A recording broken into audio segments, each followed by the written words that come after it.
Assalamu alaikum wa rahmatullahi ta'ala wa barakatu. Masu kallo da sauraron mu, barkanmu da safiya. Wannan shine yanda ta kasance bayan harin da America ta kawo Najeriya Sokoto. Wannan shine bidiyon yanda ta kasance. Ku biyo mu domin ganin yadda ta kasance.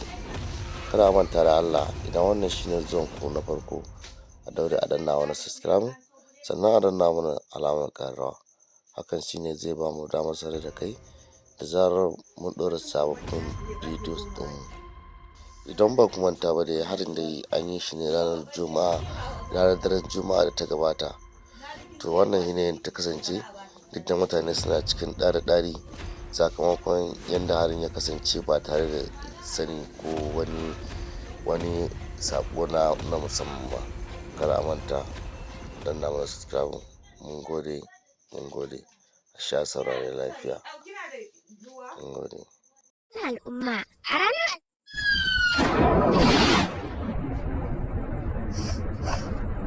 wannan shine makamin da Amurka ta ce ta harba a jihar Sokoto. Hare-haren da suka janyo hankalin al'umma a ranar Alhamis, rahotanni sun tabbatar da cewa kasar Amurka ta kai hare-hare a wasu yankuna na jihar Sokoto, inda aka ce an kai harin ne kan sansanonin 'yan ta'addan ISIS da ke yankin. Shugaban kasar Amurka Donald Trump ya bayyana cewa hare-haren sun yi nasara sosai, inda ya ce an kai su ne kan 'yan ta'addan da ke kai hare-hare tare da kashe fararen hula musamman ma Kiristoci. Trump ya ce Amurka ba za ta yi ƙasa a gwiwa ba, kuma idan hare-haren suka ci gaba za a ɗauki ƙarin matakai. Bidiyoyin da aka rika yaɗawa sun nuna yadda makamin ya sauka wata gona da ke garin Jabo a ƙaramar hukumar Tangaza.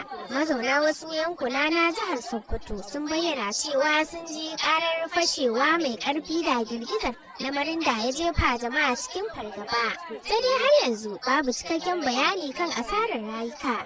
A martaninta, gwamnatin tarayya ta tabbatar da cewa hare-haren an yi su ne cikin haɗin gwiwa da hukumomin tsaron Najeriya, tare da sahalewar shugaban ƙasa Bola Ahmed Tinubu. Ma'aikatar harkokin wajen Najeriya ta jaddada cewa aikin ya shafi yaƙi da ta'addanci ne kawai, ba tare da la'akari da addini ko ƙabila ba. A cewar ministan ƙasashen waje Yusuf Tugar, shugaban Najeriya Bola Ahmed Tinubu yana sane da harin kafin a ƙaddamar da shi.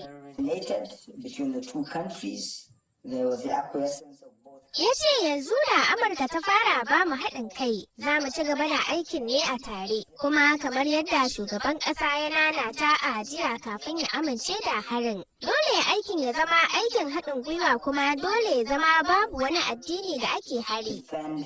Sai dai sa'o'i kaɗan aka sake samun fashewar abubuwa a garin Ofa na jihar Kwara. Fashewar ta lalata wasu gine-gine tare da tayar da hankalin al'umma. Jami'an tsaro sun ce an gano wata na'urar fashewa da bata tashi ba, kuma ana ci gaba da bincike. Hukumomi sun bayyana cewa babu wata shaida da ke nuna alaƙa kai tsaye tsakanin hare-haren Sokoto da fashewar da ta auku a Kwara. Wasu manyan 'yan siyasa da masu faɗa aji sun yi martani kan lamarin. A nasa ɓangaren, tsohon gwamnan jihar Sokoto Aminu Waziri Tambuwal ya yi kira ga al'umma da su kwantar da hankalinsu, yana mai cewa haɗin gwiwar ƙasashen duniya na da muhimmanci wajen yaƙi da ta'addanci. Tsohon sanata Shehu Sani ya ce idan har an yi aikin ne tare da sahalewar Najeriya, to ya zama dole domin murƙushe 'yan ta'adda.